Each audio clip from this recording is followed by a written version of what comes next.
Welcome, everyone. Thank you for joining us for today's CITI program webinar.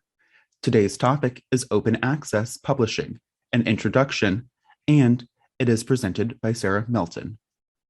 As a former head of digital scholarship at Boston College, Sarah has led a group that teaches technical topics to learners of all levels. Her team facilitated data-driven research, digital project creation, and digital publishing.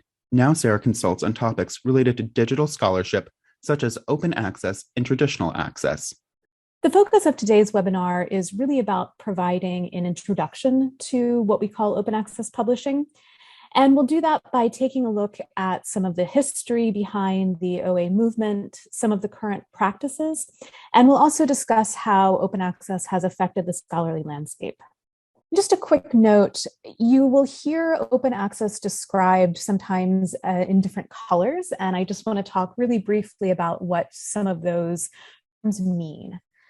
So diamond or platinum open access are articles that are made available with no article processing charges, also called APCs. That's when an author will pay a journal to publish a piece of research.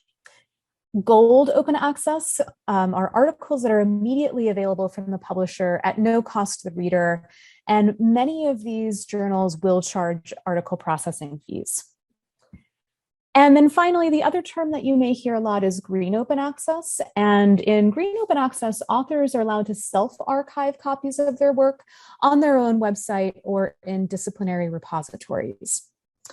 And I just want to note that the Directory of Open Access Journals, which is a major database that essentially catalogs different open access publications, over 12,000 of the around 17,000 journals that are indexed in that database don't charge APCs.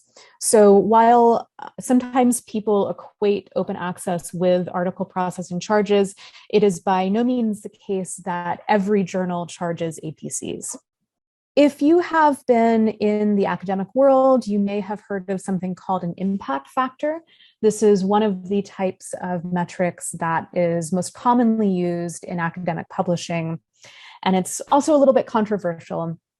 And an impact factor measures the number of citations of articles in a journal. Originally calculated by the company Clarivate, and initially it was actually developed to help libraries decide which journals they wanted to buy subscriptions to. And over time, it kind of became a stand-in for a measure of journal quality, even though that's not initially how it was developed. Impact factor can be really useful to see, which journals are getting lots of citations, where people are publishing and getting their work cited. And that's great, but that can also encourage gaming the system. So you might have heard of things like citation rings. And there's also a little bit of a questionable correlation with number of citations and quality. Just because something is cited a lot doesn't actually mean that it is scholarship that is high quality. It could be cited for a lot of reasons or could have been kind of gamed in that way. So in summary, today we have looked at the way that open source technologies, federal funding, and advocacy really encouraged the rise of open access publishing. We talked about publishing practices like peer review that sometimes resemble traditional publishing and sometimes don't. We discussed some of the ways that author rights and licensing and copyright play into open access publishing.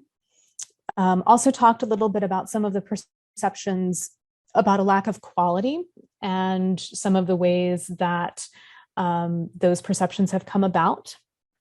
And then finally have discussed how some of these benefits can accrue to both institutions and individuals, but things like APCs and other barriers still exist in making research fully open access. I also invite everyone to review our content offerings regularly, as we are continually adding new courses and webinars in various areas of research, ethics, compliance, and professional development.